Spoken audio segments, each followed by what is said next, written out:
कहानी शुरू होती है जापान में, जहां लाखों निंजा आम इंसानों की तरह छिप कर रहते हैं। बाहर से वे साधारण लगते हैं, लेकिन असल में उनकी जिंदगियां हमेशा खतरे में रहती है। सुजुकी, एक निचले स्तर की निंजा, खुद को मैगजीन एडिटर बनाकर आम लोगों के बीच रखती है। एक दिन अचानक उसे एक रहस्यमयी मैसेज मिलता है। बिना देर किए वो अपने लेखक से अलविदा कहती है और सीधे पुल की ओर निकल पड़ती है। वहाँ उसका सामना एक रशियन शिकारी से होता है, जो विशेष रूप से निंजाओं का शिकार करता है। ये वही मिशन है जो उसे सौंपा गया है। जैसे ही वो उसके सामने आती है, वो आदमी गोली चलाता है। सुजुकी फुर्ती से बचकर पल भर में अपनी एड़ी से वार करती है और ये वार अचानक दो तेज धार वाले खंजरों में बदल जाता है। वो आदमी मुश्किल से बचा और तुरंत सुजुकी पर गोलियों की बारिश करने लगा। हर शॉट तेज और जानलेवा था, लेकिन सुजुकी भी कोई साधारण निंजा नहीं थी। उसने फुर्ती से निंजा सितारे फेंके और पीछे से वार कर उसके गहनों पर चोट की। फिर भी वो आदमी रुका नहीं। सुजुकी ने अपने करंट डंडे से हमला किया। बिजली की झलक उसके हाथों में, लेकिन वो शिकार चकमा देकर उसे जमीन पर पटक देता है। कुछ कदम दूर सब कुछ केटियो नाम का हाई रैंक निंजा देख रहा था। उसकी आंखों में सिर्फ मिशन और खतरे की सतर्कता झलक रही थी। जैसे ही वो आदमी सुजुकी को खत्म करने ही वाला था, अचानक उसकी बाजू में एक छोटी सी टूथपिक लगी। पल भर के लिए सब कुछ थम गया और ये एक अनपेक्षित मोड़ बन गया, जिसने पूरी लड़ाई की दिशा ही बदल दी। जैसे ही उस आदमी ने पीछे मुड़कर देखा, एक लड़का उसकी ओर तेजी से दौड़ता आ रहा था। ये कोई आम लड़का नहीं, बल्कि एक निंजा था जिसका नाम था कुरो। कुरो ने बिना किसी मुश्किल के उस रशियन शिकारी को पछाड़ दिया और आखिर में चोक होल्ड लगाकर उसे खत्म कर दिया। इसके बाद उसने सुजुकी की ओर देखा और बस इतना कहा, मैं जा रहा हूँ, बाकी का काम तुम देख लेना। ये सुनकर सुजुकी हैरान रह गई। उसके दिमाग में ख्याल आया, ये कैसा आदमी है, अपनी जीत का श्रेय किसी और को क्यों देने जा रहा है। लेकिन कुरो बस हल्की मुस्कान के साथ बोला, इतना झंझट मेरे बस का नहीं, मैं तो घर जा रहा हूँ सोने। सच में कुरो निंजा काबिल था, मगर उतना ही आलसी भी। और ये कहकर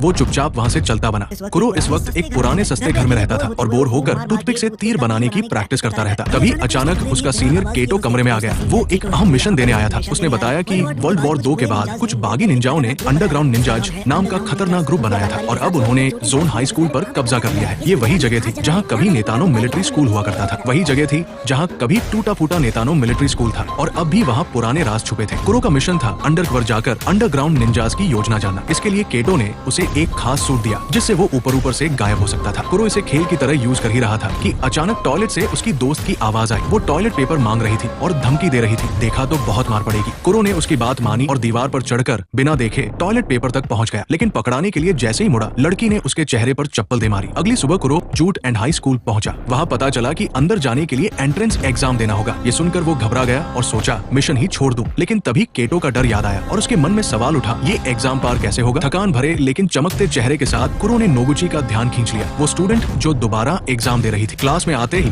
उसने नजरें झुकाकर चक्कर लगाया और नोगुची के पास बैठ गया। फर्श पर पहले से रंग बिरंगे चावल के दानों से आंसर बने थे। कुरो ने जैसे ही लिखना शुरू किया, नोगुची चीख उठी। उसे लगा ये दाने कीड़े हैं। टीचर ने बस कहा, परेशानी है तो खुद साफ करो। कुरो ने सोचा कुछ करना पड़ेगा। उसने रबर गिराई और उठाते वक्त पेपर बॉल बनाकर नोगुची पर मार दी। नोगुची चिल्लाई, किसी ने छुआ और मास्टर जी को ही ठरकी बुढ़ा कह डाला। बहस के दौरान कुरो ने झटपट आंसर भरने शुरू किए, मगर तभी टीचर नोगुची को संभालने आया और चावल के दानों पर पैर रखकर सब गड़बड़ कर गया। नोगुची हिचकिचाई लेकिन मान गई और दोनों छत पर पहुंचे। उसने बताया क्लास के कुछ बच्चे सबको तंग करते हैं। एडा नाम का उसका दोस्त भी इसी कारण क्लास छोड़ चुका है। फिर राज खोला, स्कूल के नीचे टनल्स हैं जो वर्ल्ड वॉर 2 की मिलिट्री बेस तक जाती है। कुरो समझ गया कि अंडरग्राउंड निंजा इसी के पीछे है। तभी सूरज डूबा और नोगुची बोली, मुझे अब घर जाना चाहिए। अचानक नोगुची छत से फिसली, लेकिन नीचे गिरने से पहले ही कुरो ने छलांग लगाकर उसे पकड़ लिया। जमीन पर आते ही उसके सूट का सेफ्टी फीचर एक्टिव हो गया और कुशन बन गया। नोगुची चीखते चीखते बेहोश हो गई और कुरो उसे घर छोड़ आया। उसी रात एक आवारा लड़का अपने ड्रोन से कुरो की पड़ोसन कबाड़ों के बाथरूम में झांकने की कोशिश कर रहा था, लेकिन उसे क्या पता कुरो इनविजिबल सूट पहनकर पहले से वही मौजूद है। कुरो ने अपने डंडे से लड़के को झटका दिया, जो नोगुची का दोस्त एडा निकला। उसने एडा से कबाड़ों से माफी मंगवाई और अगले दिन स्कूल भी ले गया, ये कहकर कि डर मत, मैं बचाऊंगा, बस रोज 500 देने होंगे। स्कूल में गुंडे फिर एडा को घेरते हैं, लेकिन कुरो चालाकी से उसका पैर पकड़कर उसी से वार करवा देता है। लड़का दर्द से तड़पने लगता है और एडा कुछ समझ ही नहीं पाता। कुरो बस पीछे जाकर आराम से बैठ जाता है। कुरो किताब लाना भूल गया था तो बगल में बैठी लड़की साटो ने अपनी किताब दे दी। ये देखकर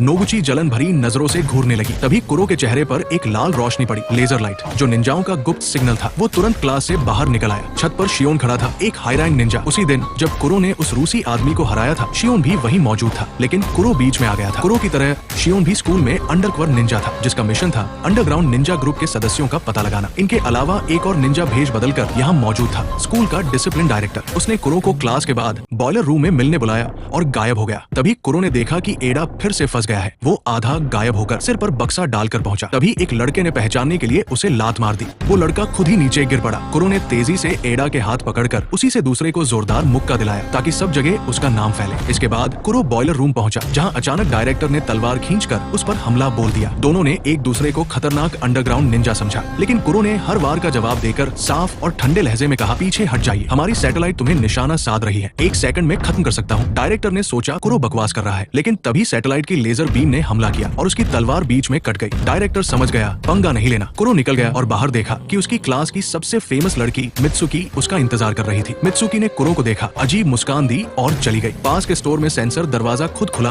और बंद हुआ, जैसे कोई अदृश्य अंदर घुसा हो। कुछ ही देर में सामान गिरने लगा। वहीं मौजूद निंजा औरत से लड़ने लगी, लेकिन इनविजिबल निंजा ने उसे मार गिराया। तभी सुजुकी को मैसेज आया, उसकी मेंटोर का खून हुआ और तुरंत सुजुकी पर भी हमला हुआ। सुजुकी समझ गई ये कोई अंडरग्राउंड निंजा ग्रुप का आदमी है। उनके पास ऐसा सूट था जो इंसान को पूरी तरह गायब कर सकता है, जबकि कुरो का सूट आधा ही छुपाता है। जब साटो घर जा रही थी, वो आदमी उसे पकड़ गया। सुजुकी ने चेतावनी दी, किसी आम आदमी को नुकसान मत पहुंचाओ। आदमी ने कहा, तुम्हारी मौत यहाँ नहीं, कोडान हाई स्कूल में लिखी है। उधर नोगुची अपने कमरे में कुरो के ख्यालों में खोई थी और उसके साथ खुशहाल जिंदगी के सपने देख रही थी। आधी रात हम देखते हैं कि कुरो उसके बिस्तर के पास चुपचाप बैठा उसे घूर रहा है। उसने बताया कि स्टोर में काम कर रही निंजा मारी गई है और अंडरग्राउंड निंजा गैंग हमला करने वाली है। स्कूल में बड़ी लड़ाई होने वाली है। उसने नोगुची से कहा, कुछ दिनों के लिए स्कूल मत आना। फिर बिना कुछ कहे कुरो खिड़की से कूदकर गायब हो गया। इसके बाद हम देखते हैं एक आदमी भागते हुए, जैसे कोई उसकी जान के पीछे पड़ा हो। अचानक एक निंजा स्टार उसका पीछा करने लगा और उसकी टांग में जा घुसा, जिससे वो गिर पड़ा। ये सारुटा था, जो पहले कुरो की टीम एनएन का निंजा था, लेकिन अब ग्रुप छोड़ चुका था। पीछा कर रहा इनविजिबल निंजा पूछता, अंडरग्राउंड निंजा से जुड़ना है? सारुटा तुरंत हाँ कह देता है और आश्चर्य ये कि जो सभी निंजास को मार रहा था वो वही सारुटा था। अगली सुबह जब एक स्टूडेंट स्कूल जा रहा था, सारुटा ने झटके में उसकी मुंडी उड़ा दी और बॉडी अपने साथ ले गया। नोगुची कुरो के मना करने के बावजूद स्कूल पहुंची। डायरेक्टर ने देखा और नोगुची को सब सुन लिया। कुरो ने बताया था कि स्कूल तबाह होने वाला है। डायरेक्टर समझ गया कि लड़ाई छिड़ने वाली है। उसने नोगुची को अंगूठी दी और कहा, इसे कुरो को दे दो, उसे ढूंढना बहुत जरूरी है। कुछ देर बाद सारुटा उस स्टूडेंट की बॉडी लेकर क्लास में पहुंचा। अचानक बिना सर का शरीर गिरा और क्लास में हड़कंप मच गया। सारुटा एक एक स्टूडेंट्स को खत्म करने लगा। कुछ बच निकले, लेकिन वो पीछे था। जल्दी सुजुकी और शियोन को पता चला कि अंडरग्राउंड निंजा स्कूल में आतंक मचा रहा है। सुजुकी ने छड़ी निकाली और हत्यारे ने अपना सूट और मास्क हटा दिया। सारुटा बोला, पहचाना मुझे? स्कूल में मैं तुम्हें चाहता था, लेकिन तुमने मजाक बनाया और भाग गई। गुस्से में दोनों खतरनाक अंदाज में भिड़े। सुजुकी जीत के करीब थी, लेकिन सारुटा का सूट बिजली के वार को सोख रहा था। उसकी छड़ी बेअसर हुई। तभी हार के कगार पर एक आदमी कांच तोड़ते हुए अंदर कूद आया। ये वही हाई रैंक निंजा था। सारुटा के सामने टिक पाना नामुमकिन था। उसने मास्क पहनकर गायब हो गया। केटो ने बिजली की रफ्तार से चीरा मारा और खून फेंककर सारुटा के सूट पर निशान बनाए। तलवार से हमला किया, लेकिन सारुटा का एडवांस सूट गुब्बारे की तरह फूलकर उसे बचा गया और वो मौके पर भाग निकला। नागोची अभी भी कुरो को ढूंढ रही थी। तभी वो घबराए ईडा से टकरा गई। ईडा ने बताया, कुरो और तीसरा लड़का टनल एरिया में गए थे। रास्ता अंडरग्राउंड बंकर तक जाता है। हमें अंदर जाने की हिम्मत नहीं हुई। अब कुरो के लिए डर लग रहा है। उधर कुरो को मित्सुकी दिखाई दी, जिसने पूरा प्लान बनाया था। जितना कुरो ने सोचा था, मित्सुकी उससे भी ताकतवर थी। उसने मित्सुकी पर बम से हमला किया। वो पल भर में दूर दीवार पर सिर्फ एक उंगली से लटकी थी। कुरो ने हाई वोल्टेज केबल फेंकी, पर उसने नंगे हाथों से पकड़ ली। सारुटा स्कूल में घूम रहा था। तभी शियन सामने आ गया। तलवार उठाकर उसने फुर्ती से हमला। शियन ने जमीन पर कांच बिखेरा और उसका टैडी बियर भी सारुटा की लोकेशन पिन पॉइंट करने में काम आया। शियन ने सारुटा को दीवार से टकराया। सैटेलाइट हमला सारुटा को मार सकता था, लेकिन वो बच निकला। शियन उसके पीछे छत पर पहुंचा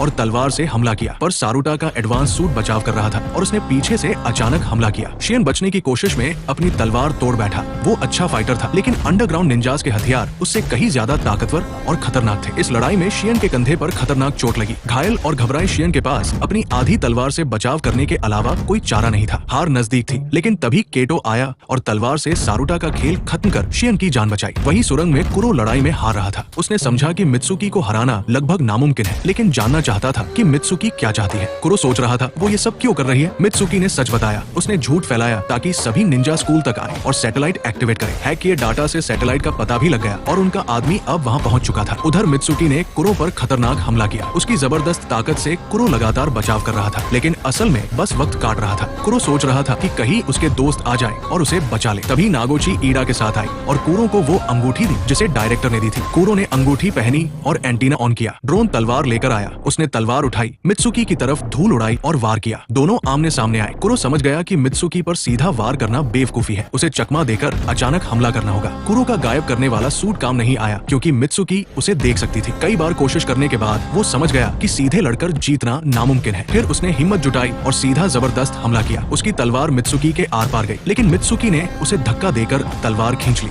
मित्सुकी वही ढेर हो गई। कूरो पूरी ताकत लगाकर लड़खड़ाता हुआ नीचे गिर पड़ा। नागोची ने उसे उठाया और दोनों वहाँ से निकल गए। इस बीच अंडरग्राउंड निंजा ग्रुप का एक आदमी सैटेलाइट में घुसकर वायरस अपलोड कर चुका था। सिस्टम उनके कंट्रोल में आ गया और पावर बढ़ते ही स्कूल का पूरा क्षेत्र लेजर से उड़ गया। धमाके से अंडरग्राउंड बंकर में कंपन मच गई। बंकर टूटने लगा और एग्जिट दूर था। कूरो गंभीर रूप से घायल था। उसने अपना गायब होने वाला सूट नागोची पर ढक दिया। मलबा उनके ऊपर गिर रहा था, लेकिन सूट ने नागोची की जान बचा ली। कूरो ने दुनिया को बचाने के लिए अपनी जान का बलिदान दे दिया। आखिर में हम उसके जुड़वा भाई जोरो को देखते हैं, जो नोगुची से मिलने आया था।